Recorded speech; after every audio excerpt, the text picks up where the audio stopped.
નમસ્કાર વિદ્યાર્થી મિત્રો, આગળના બે લેક્ચર જોયા હશે તમે. આ ત્રીજું લેક્ચર છે. દરેક લેક્ચરમાં આપણે 20 થી 25 મિનિટ કંઈક નવું ભણાવી શકીએ. જોઈએ આગળના લેક્ચરમાં તમે શું શું ભણી ગયા હતા. ચેપ્ટર આપણે ચાલુ કર્યું હતું, ચેપ્ટર નંબર 1 સેટ થિયરી, ગણ.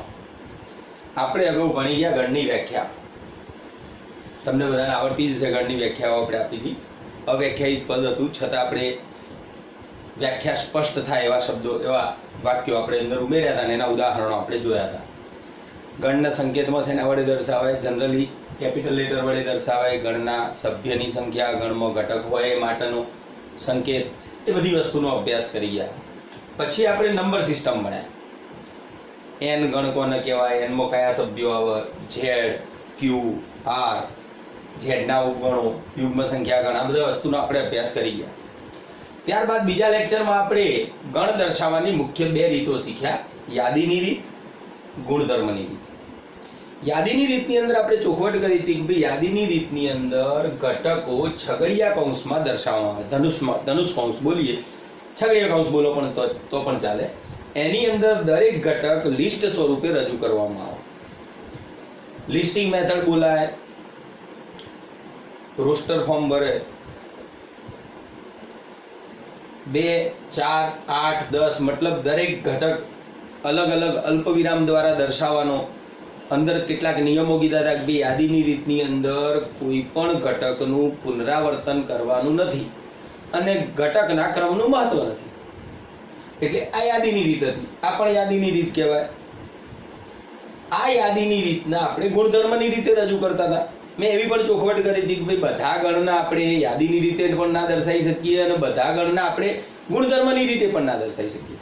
જો કોઈ ગણની અંદર ઘટકો લખ્યા અને કોઈ ગણના અંદર ઘટકોને એકબીજા જોડે સંબંધ જ ના હોય તો એને ગુણધર્મની રીતે ના લખી શકાય. કોઈ સામાન્ય ગુણધર્મ હોય તો જ તમે ગુણધર્મની રીતે દર્શાવી શકો. દાખલા તરીકે આને ગુણધર્મની રીતે લખાઈ શકો. 2, 4, 8, 16, 32, 1024. તમે ઓળખો છો ગણના ઘટકોને એકબીજા જોડે સંબંધ છે. જો ગણના બધા ઘટકોનો કોઈ સામાન્ય ગુણધર્મ હોય તો જ એને ગુણધર્મની રીતે દર્શાવી શકાય. બધા ગણના આપણે યાદીની રીતે પણ ના દર્શાવી શકીએ. કોને યાદીની રીતે નહીં દર્શાવી શકતા આપણે જોઈશું. ગણ વાસ્તવિક સંખ્યા ગણ લો, યાદીની રીતે દર્શાવી શકાય છે. આરના ઘટકોની યાદીની રીતે ના દર્શાવી શકાય. એટલે આર માટે આપણે કંઈક નવો વિચાર કરીશું આગળ જઈ. અત્યારે હાલ આને તમે ગુણધર્મની રીતે દર્શાવી શકો. તમને ખબર પડતી છે આ 2 ની 1 ઘાત છે, 2 ની 2 ઘાત છે, 2 ની 3 ઘાત, 2 ની 4 ઘાત, 2 ની છેલ્લે 2 ની 10 ઘાત છે. તો આ ગુણધર્મની રીતે તમે લખી શકો 2x, જ્યાં x belongs to n, x less than or equal to 10.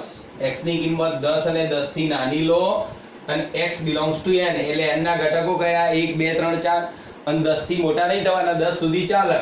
તમે હવે x બરાબર 1 મૂકો તો 2 ની 1 ઘાત 2, x બરાબર 2 મૂકો તો 2 નો વર્ગ 4, x બરાબર 3 મૂકો તો 2 નો ઘન 8, 4 મૂકશો તો 2 ની 4 ઘાત 16, એમ તમે 2 ની 10 ઘાત મૂકશો તો 1024 મળશે.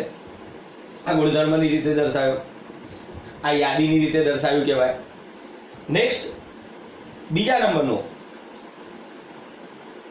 નંબરના ગુણધર્મની રીતે દર્શાવી. ત્યારબાદ આપણે આગળ વધીશું. મતલબ ગણની વ્યાખ્યા, સંકેતો, નંબર સિસ્ટમ, યાદીની રીતે અને ગુણધર્મની રીતે દર્શાવી શકાય એ શીખ્યા. હવે આપણે ત્યાંથી આગળ વધીશું. આને પણ યાદીની રીતે દર્શાવી શકાય. આ યાદીની રીતે દર્શાવેલ છે, ગુણધર્મની રીતે દર્શાવી શકાય. કેમ? તો કે અંદરના સભ્યો જો તમને ખબર પડતી હશે 1, 5, 9, 13, 17. આમ તમે નજર કરો તો કે બધા વચ્ચે તફાવત 4 છે. એટલે તમે 10મા ધોરણમાં ભણી ગયા તફાવત સરખો સમાંતર શ્રેણી થાય. અને સમાંતર શ્રેણીનું તમને n-મું પદ શોધતા આવડતું હતું. એટલે તમે સમાંતર શ્રેણીનું n-મું પદ શોધતા હતા. Tn બરાબર a plus n minus 1 into d. એ એટલે પહેલું પદ 1 વત્તા n minus 1, સામાન્ય તફાવત કેટલો? 4. તો 4n minus 4 વત્તા 1 એટલે 4n minus 3. તો તમે આ ગણના ઘટકોને દર્શાવી શકો 4n minus 3, n belongs to capital N. n ની કિંમત 1 થી અનંત સુધી લેવાનું, કારણ કે આ ગણની અંદરના સભ્યોની સંખ્યા કેટલી છે, પાછળ ટપકા કરે એનો મતલબ અનંત સુધી છે. 4 વધારે જ જો આખી જિંદગી અનંત સુધી વધારવાના છે. તો આપણે અહીંયા n belongs to capital N લખ્યું, n બરાબર 1 મૂકો અહીંયા તો 4 માંથી 3 જાય 1, n બરાબર 2 મૂકશો તો 4 દુ 8 માંથી 3 જાય 5, n બરાબર તમે 3 મૂકશો તો 4 તરી 12 માંથી 3 જાય 9. એમ તમે n ની કેપિટલ N માં આવતી તમામ કિંમતો લો એટલે તમારો ગણ મળી જાય. આની અંદર સભ્યોની સંખ્યા કેટલી છે, અનંત, એટલે આ ગણ અનંત ગણ કહેવાય. આગળ શાંત ગણ કહેવાય, કારણ કે 1024 છે, તેમ છતાં શાંત ગણ અનંત ગણની વ્યાખ્યા લખીશું, આપણે ભણીશું. અહીં આપણે આગળ આટલા સુધીનો અભ્યાસ થઈ ગયો. તો આ રિવિઝન માટે બે એક્ઝામ્પલ ખાલી મૂક્યા હતા કે કોઈ પણ ગણ હોય જો એકબીજા સાથે સંબંધ હોય અથવા દરેક ઘટકને કોઈ સામાન્ય ગુણધર્મ હોય તેને ગુણધર્મની રીતે દર્શાવી શકાય. આપણે આટલો અભ્યાસ કરી ગયા હતા. હવે આપણે આગળ વધીએ. નવો પોઈન્ટ છે, આપણે ભણીશું ખાલી ગણ. ખાલી ગણ કોને કહેવાય? તો નામ એવા લક્ષણ. ખાલી ગણ એટલે ખાલી હોય, એક પણ સભ્ય ના હોય એવું ગણ. એટલે આપણે લખ્યું છે જે ગણમાં એક પણ સભ્ય ન હોય તે ગણને ખાલી ગણ કહે છે. ખાલી ગણ માટે બીજા શબ્દો પણ છે. નલ સેટ બોલાય, એમ્પ્ટી સેટ બોલાય. ખાલી ગણને બીજી રીતે ગુજરાતીમાં લખવું હોય તો રિક્ત ગણ. ખાલી ના હોય ને રિક્ત કહેવાય. આ ખાલી ગણ અને રિક્ત ગણ પણ કહેવાય. નલ સેટ અંગ્રેજીમાં, એમ્પ્ટી સેટ, વોઇડ સેટ પણ કહેવાય છે, પણ આપણે લખવું નથી એટલે બહુ થઈ જાય. જે ગણમાં એક પણ શબ્દ ના હોય ખાલી ગણ કહેવાય. ખાલી ગણ માટે સ્પેશિયલી સંકેત આપવામાં આવ્યો. ખાલી ગણને તમે ફાઈ વડે દર્શાવી શકો. ખાલી ગણ માટેનો સંકેત ફાઈ વડે દર્શાવી શકો. શું કરીને ફાઈ, અથવા તો ફાઈ ના લખવો હોય તો છગડીયો કૌંસ લખવાનો, પણ અંદર એક પણ સભ્ય નહીં લખવાનો. છગડીયો કૌંસ લખો, અંદર એક પણ સભ્ય નહીં લખવાનો. આ પણ ખાલી ગણ કહેવાય, આ પણ ખાલી ગણ કહેવાય. દાખલા તરીકે ઉદાહરણ આપો અહીંયા. ગણ A x such that 1 less than x less than 2. 1 અને 2 વચ્ચેની સંખ્યાઓ. આમ તો 1 અને 2 વચ્ચેની લોટ ઓફ સંખ્યા 1.1, 1.2, 1.3, કરોડો, 1.11, કરોડો સંખ્યા, અનંત સંખ્યાઓ હોય. પણ આપણે x એ સમજી લેવાનો છે n માંથી. અને n ની અંદર કયા સભ્યો હોય તો કે 1, 2, 3, 4, એમાં પોઈન્ટ વાળી સંખ્યા ના હોય, ધન પૂર્ણાંક સંખ્યા હોય. તો 1 અને 2 વચ્ચે આવતી ધન પૂર્ણાંક સંખ્યા કઈ કે એક પણ નહીં. એટલે આ ગણ શું કહેવાય ભાઈ? ખાલી ગણ છે. આ ખાલી ગણનું ઉદાહરણ છે. બીજા નંબરમાં x such that x² + 1 = 0. x A r માંથી લેવાનો, મતલબ તમે x² + 1 = 0 થાય એવો x લેતા હો, r માં હોય તો કે તરત જ તમે લખવાના x² = -1. તો કે કઈ સંખ્યાનો વર્ગ -1 થાય શોધી કાઢો. કઈ સંખ્યાનો વર્ગ -1 થાય? તો આપણે જાણીએ છીએ 10મા સુધી કોઈ પણ સંખ્યાનો વર્ગ હંમેશા ધન જ થાય, ઋણ ના થાય. મતલબ આપણે એવી કોઈ સંખ્યા જાણતા નથી જેનો વર્ગ ઋણ થતો હોય. ચિંતા ના કરશો, 11માં જાણશો જેના વર્ગ ઋણ થતા હોય એવી પણ સંખ્યા ભણીશું આપણે, જેનું નામ છે સંકર સંખ્યા ગણ, કોમ્પ્લેક્સ નંબર. આપણે એવી સંખ્યા પણ શોધીશું જેના વર્ગ માઇનસ થતા હશે. અત્યારે હાલ આપણે શેમાં ભણીએ છીએ? કેપિટલ R વાસ્તવિક સંખ્યા ગણ, જેનો વર્ગ -1 હોય એવી સંખ્યા. તો કે એવી એક પણ જાણતા નથી, એનો મતલબ આ પણ ગણ કયો થયો? ફાઈ. બંને ખાલી ગણના ઉદાહરણ છે. નીચે એકાકી ગણ, સિંગલટન સેટ. નામ ઉપર એવા નામ એવા લક્ષણ. સિંગલટન સેટ, એકાકી ગણ, જે ગણમાં એક જ સભ્ય હોય એને એકાકી ગણ કહેવાય. તો કે નીચે જો મેં ઉદાહરણ લખ્યું છે એમાં આવું લખ્યું છે, ખાલી ગણમાં ખાલી ગણ. ભાઈ આ ખાલી ગણ ના કહેવાય, ખાલી ગણ નથી. કેમ નથી? તો કે આ ગણની અંદર આ ખાલી ગણ એ સભ્ય તરીકે છે, એટલે આ એકાકી ગણ કહેવાય. શું કહેવાય? એકાકી ગણ. ખાલી ગણ ના કહેવાય. તમને એમ લાગે કે અંદર એક પણ સભ્ય લખ્યો નથી, ખાલી ગણ છે. એવું નહીં, ગણ લખ્યો છે, અંદર એક સભ્ય તરીકે ખાલી ગણ છે. એવી જ રીતે એના એ સભ્ય બીજા સંકેતમાં લખી શકાય, અથવા આ ગણ લખ્યો અંદર ફાઈ લખો મતલબ આ જે 12 લખ્યો છે ગણ એમાં ફા એ સભ્ય તરીકે છે. ફા એ શું છે? સભ્ય તરીકે છે. આની અંદર પણ ખાલી ગણ છે, આ ખાલી ગણનો સંકેત છે અંદર, એ ગણની અંદર છે એટલે સભ્ય તરીકે છે. આ પણ એકાકી ગણ છે, આ પણ એકાકી ગણ છે. બીજું એક ઉદાહરણ ખાલી મૂક્યું છે, ગણમાં 3 તગડો એક સભ્ય છે ગણની અંદર એટલે આ પણ એકાકી ગણ, આ પણ એકાકી ગણ, આ પણ એકાકી ગણ. 1 અને 3 વચ્ચે આવતી n ની સંખ્યા તો કે 2, આ પણ ગણમાં 2, એકાકી ગણ કહેવાય. ઓકે, આપણે ખાલી ગણ જાણીએ છીએ, એકાકી ગણ જાણીએ છીએ. નેક્સ્ટ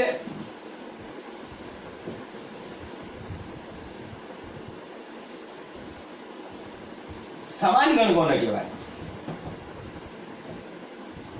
ફક્ત જાણકારી માટે સમાન ગણ.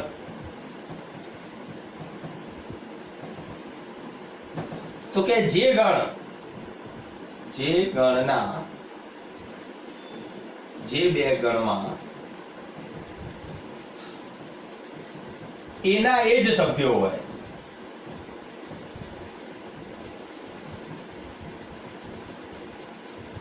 તે બે ગણને સમાન ગણ કહેવાય.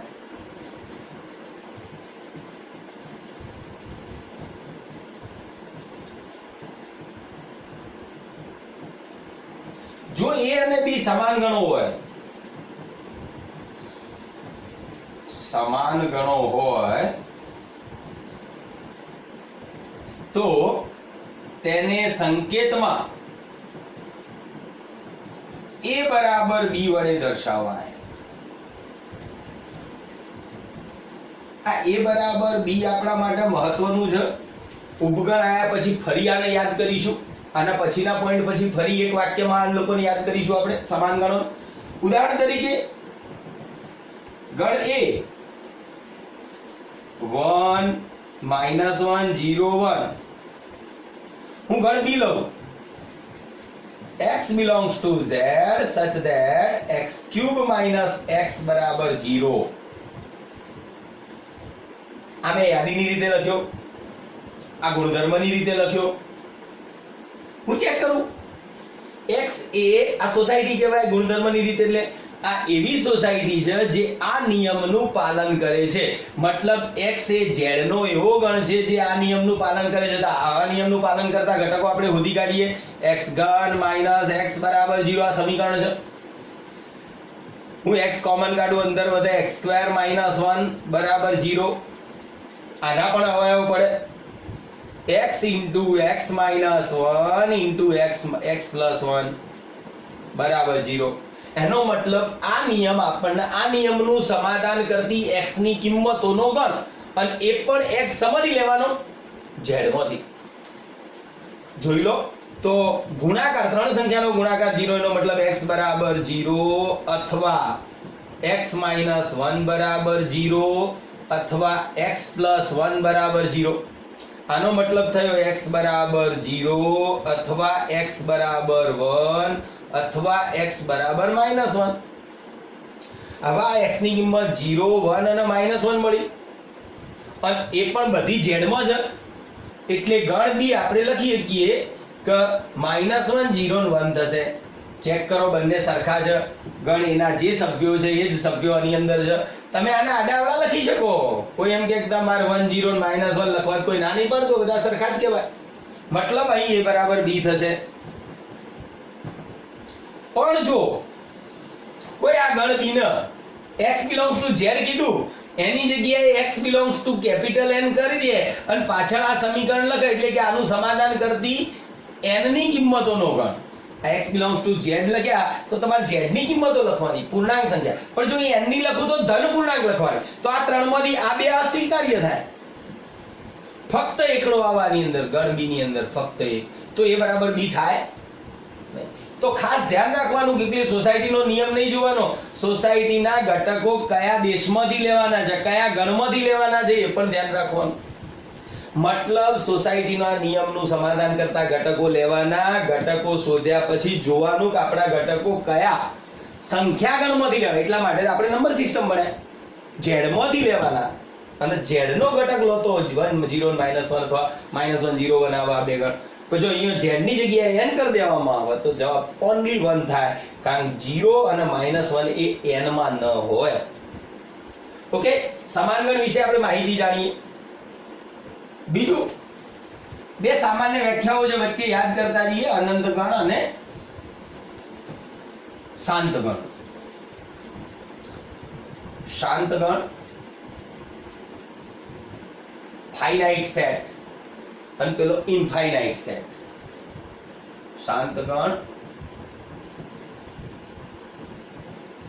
ફાઇનાઇટ સેટ અને અનંત ગણ હોય તો એને ઇનફાઇનાઇટ સેટ કહેવાય. બહુ સામાન્ય વ્યાખ્યા છે, તમે જાણો છો, આગળ આપણે ઘણી બધી વખત બોલી ગયા. ફાઇનાઇટ સેટ, ઇનફાઇનાઇટ સેટ મતલબ ગણ ખાલી ગણ હોય અથવા જે ગણના સભ્યની સંખ્યા નિશ્ચિત હોય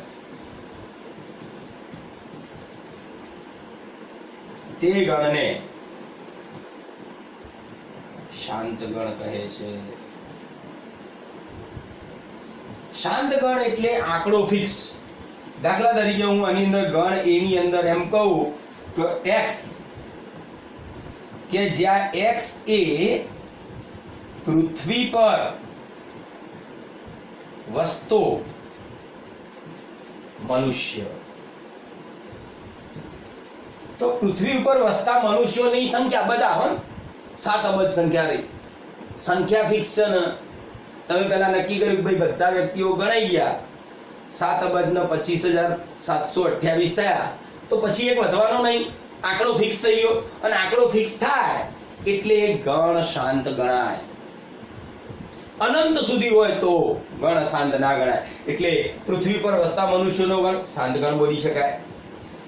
બીજી વાત છે, તમારા માથાના વાળ ગણો તો સંખ્યા તો ફિક્સ જ ને હો. ઘણા બધા સંખ્યા ફિક્સ, સંખ્યા અનંત દેખાતી હોય ઘણી બધી, પણ આંકડો ફિક્સ થતો હોય તો એ અનંત. દાખલા તરીકે હું ગણ એ ની અંદર, બી ની અંદર લખું સંખ્યા 1 2 3 4 5, પછી આગળ જઈ અને નક્કી કરું કે 1 કરોડ, 1 કરોડ ફિક્સ થઈ ગયા ને. 1 કરોડ 1 કરોડ 1 નહીં, આંકડો ફિક્સ થાય એટલે સંખ્યા ગણ શું ગણાય? શાંત. જો સંખ્યા ફિક્સ ના થાય, મતલબ હું દાખલા તરીકે n લખું, n ની અંદર 1 2 3 4, પાછળ ટપકા કરીને છોડ દઉં તો અનંત. પાછળ આખી જિંદગી જીવો તો બી આંકડા લખે 1 કરોડ 1 1 કરોડ 2, પછી જેટલા થતા આગળ ચાલે જાઓ. આ અનંત ગણ બોલાય. યુગ્મ સંખ્યાનો ગણ અનંત ગણ બોલાય, કારણ આગળથી સંખ્યા ચાલી આવશે. યુગ્મ સંખ્યા, યુગ્મ પૂર્ણાંક સંખ્યાનો ગણ લખું, -4 -2 0 2 4 6. યુગ્મ ધન પૂર્ણાંક બોલું તારી લેવાની, 2 થી ચાલુ કરવાનું. આગળ ચર્ચા આપણે કરી ગયા એમ આ પણ અનંત ગણ, આ પણ અનંત ગણ. આ ફિક્સ શાંત ગણ બોલાય. ગણ એના સભ્યોની સંખ્યા 1 2 3 4, પછી કે 100, તો 100 ફિક્સ સંખ્યા શાંત ગણ બોલાય. મતલબ જે ગણના સભ્યોની સંખ્યા ભવિષ્યમાં નિશ્ચિત અંક જેટલી થતી હોય એને શાંત ગણ કહેવાય, અને અનંત સુધી જતી હોય એને અનંત ગણ કહેવાય. હવે ગણનો એક મેઇન પોઈન્ટ છે ઉપગણ. ઉપગણ વિશે થોડી ચર્ચા કરતા જઈએ. 4.5 પોઈન્ટ પહેલાનો અભ્યાસ કરીએ આપણે. ઉપગણ, ઉપગણ અને ઘાતગણમાં ઘણી બધી માહિતીઓ છે, જોતા જઈએ. કોઈ વખત MCQ માં આપણને એનું સ્ટેટમેન્ટ ફસાઈ પણ જાય. ઉપગણ બોલાય સબસેટ. ઉપગણ એટલે સબસેટ. ઉપગણ કોને કહેવાય? દાખલા તરીકે ગણ A. ગણ A એક ઉદાહરણ લઉં છું અહીંયા.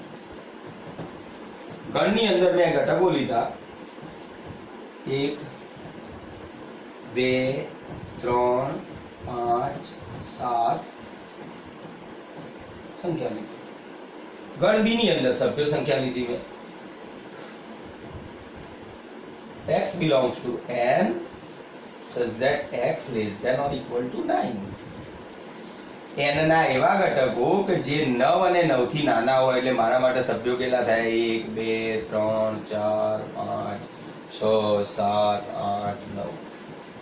ચેક કરો, મેં આ ગણ બી લીધો, આ ગણ એ લીધો, અને અહીંયા મેં માર્ક કર્યું કે ભાઈ ગણ બી નો સભ્ય 2 એ ગણ બી માં પણ છે, ગણ એ નો સભ્ય, ગણ બી નો સભ્ય 3 એ પણ આની અંદર છે, ગણ એ નો સભ્ય 5 એ પણ આની અંદર છે, ગણ એ નો સભ્ય 7 એ પણ આની અંદર છે। એનો મતલબ એવો છે ગણ એના બધા ઘટકો ગણ બી માં છે। જો ગણ એના બધા ઘટકો ગણ બી ની અંદર હોય ઘટકો, તો ગણ એને ગણ બી નો ઉપગણ કહેવાય। એટલે આપણે વ્યાખ્યા લખીએ, જો ગણ એના બધા જ સભ્યો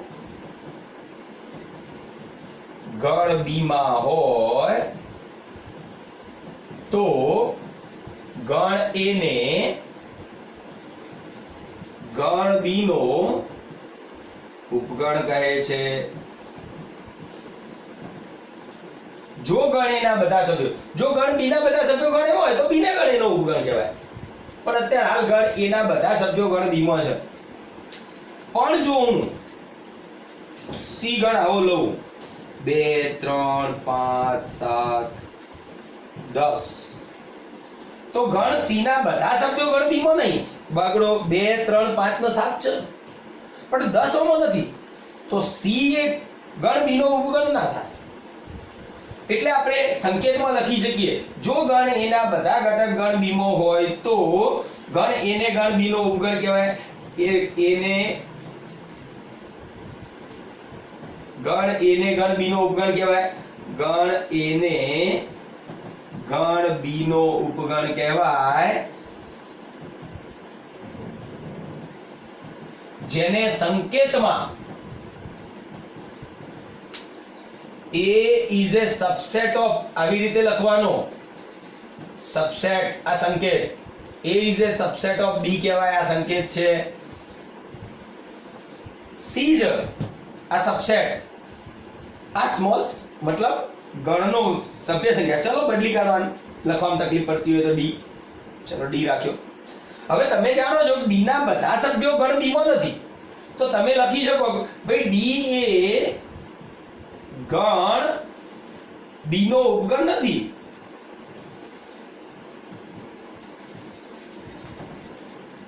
એના સંકેતમાં કેવી રીતના લખાય? તો કે ડી ગણ D is a not subset of, ઉપર આમ તલવાર મૂકો, કાપી નાખો, D is not subset of B। ચલો કહી શકશો A અને D વચ્ચે શું સંબંધ છે? તો કે એના બધા સભ્યો D માં છે, એના તમામ સભ્યો D માં છે, માટે A is a subset of D લખાય। A is a subset of D પણ થાય, એના બધા સભ્યો D માં પણ છે। પણ જો હું આની અંદર એક ઘટક કાઢી લઉં 7, તો A is not subset of D, ગણ એના બધા સભ્યો ગણ D માં નથી। ઓકે, આ સંકેતો વિશે આપણે અભ્યાસ કર્યો। આ આપણે ઉદાહરણ જોયું, ભાઈ ગણ એના બધા સભ્યો ગણ બી માં હોય તો ગણ એને ગણ બી નો ઉપગણ કહે છે। જો ગણ એનો એકાદોય સભ્ય જો ગણ બી માં ન હોય, એકાદોય સભ્ય, દાખલા તરીકે આ 7 કાઢી અને અહીંયા 20 મૂકી દો, તો A is not subset of B થઈ જાય। બધા જ સભ્યો હોવા જોઈએ તો ઉપગણ કહેવાય। બીજી ચર્ચા, ગણ એ ગણ બી નો ઉપગણ હોય તો બી ને ગણ એનો શું કહેવાય? નીચે લખીએ, જો એ ગણ બી નો ઉપગણ હોય તો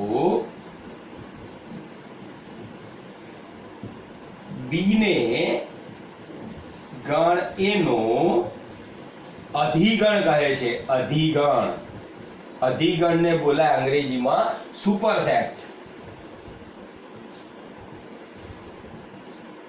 આ બેટો આ બાપ, ગણ એ ગણ બી નો ઉપગણ હોય તો બી ને ગણ એનો અધિગણ કહેવાય અને એને ગણ બી નો ઉપગણ કહેવાય. પેલો સબસેટ, આ સુપરસેટ. સુપરસેટ શબ્દ વાપર્યો નહીં, અધિગણ લખ્યો છે કોઈ જગ્યાએ. ઓકે, સંકેત વિશે જાણીએ. આપણે અગાઉ ઉદાહરણ જોયા. કેટલાક મહત્વના પોઈન્ટ જોતા જઈએ. કેટલાક ઉપગણ માટે મહત્વના પોઈન્ટ જોતા જઈએ. કયા કયા પોઈન્ટ? તો કે નંબર 1 નોંધ. જોઈશું ઉપગણ માટેની નોંધ. Number 1 phi. ગણ ફાય. ફાય ની અંદર આપણે જાણીએ છીએ ફાય એટલે આ રીતે લખો અથવા ખાલી ગણ. આમાં એક પણ સભ્ય નહીં. તો એવું બોલાય કે ફાય ના બધા સભ્યો ગણ એ માં છે. ફાયમાં કોઈ ઘટક જ નહીં. ફાય ના બધા સભ્ય ગણ બી માં છે. મતલબ હું સામે ગમે તે ગણ લખું, એ બી સી એની કોઈ બી ગણ, એ બી સી ડી, ફાય નો દરેક ઘટક ગણ એમાં કહેવાય. કારણ શું? તો કે ફાયમાં ઘટક જ નહીં. ફાય નો દરેક ઘટક બી માં. એનો મતલબ ફાય એટલે કે ખાલી ગણ એ દરેક ગણનો ઉપગણ કહેવાય. ખાલી ગણ નીચે લખીએ ફાય એ દરેક ગણનો ઉપગણ છે. ફાય એ દરેક ગણનો ઉપગણ છે. પહેલું વાક્ય. સેમ ગણ એના સભ્યો 1 2 3 છે. ગણ એના સભ્યો 1 2 3 છે. શું ગણ એના બધા સભ્યો ગણ એમાં હોય? તો કે હોય જ ને. પાટણના બધા વ્યક્તિ પાટણના જ છે તો પાટણના જ ગણાય. એમ ગણ એનો દરેક સભ્ય ગણ એમાં હોય જ. એ સામાન્ય વાત છે, ટ્રિવિયલ, સ્વીકારવાની વાત. એનો મતલબ ગણ એનો દરેક ઘટક ગણ એમાં હોય તો પછી એ વ્યાખ્યાનું સમાધાન કરે છે. ગણ એનો દરેક ઘટક ગણ બીમાં હોય તો ગણ એને ગણ બીનો ઉપગણ કહેવાય. તો ગણ એનો દરેક ઘટક ગણ એમાં છે એટલે ગણ એને ગણ એનો ઉપગણ કહેવાય. એટલે દરેક ગણ પોતે પોતાનો ઉપગણ છે. નંબર 2 દરેક ગણ એ પોતે પોતાનો ઉપગણ છે.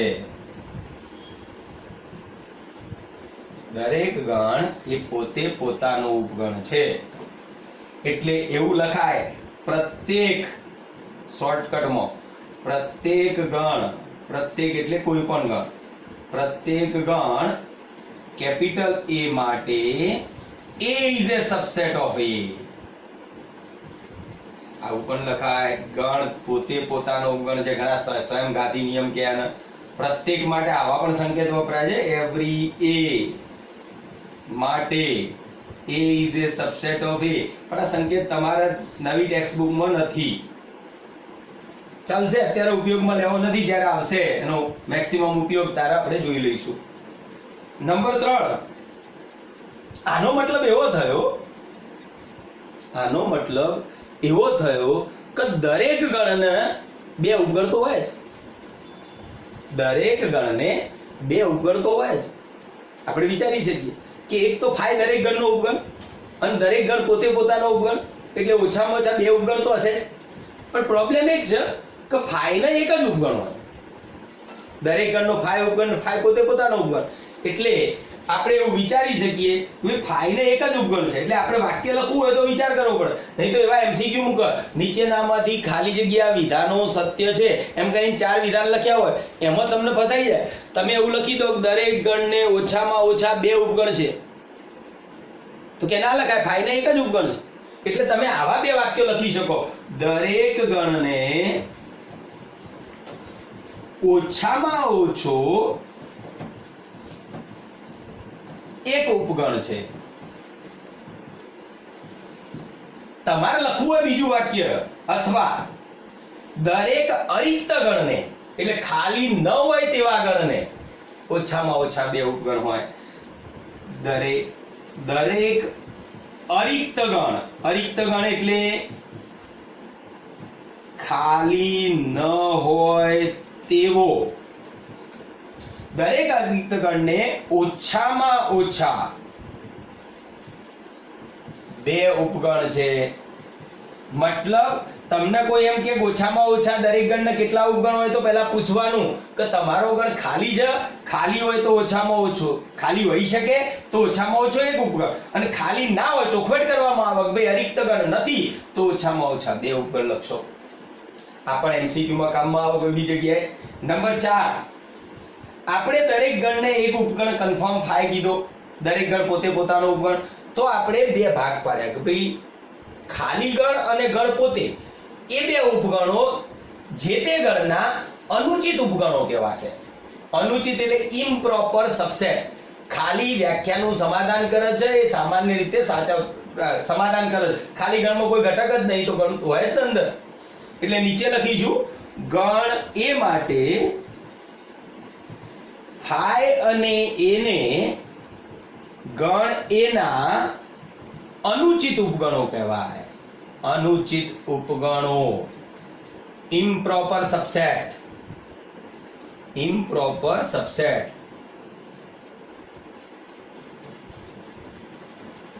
જ્યારે ફાય અને એ સિવાયના ઉપગણો એને ઉચિત ઉપગણો કહેવાય. નંબર 5, ગણ એના ફાય અને એ સિવાયના ઉપગણોને એના ઉચિત ઉપગણો કહે છે. ઉપગણ વિશે બાકીની ડિટેલ હવે નેક્સ્ટ લેક્ચરમાં જોઈશું.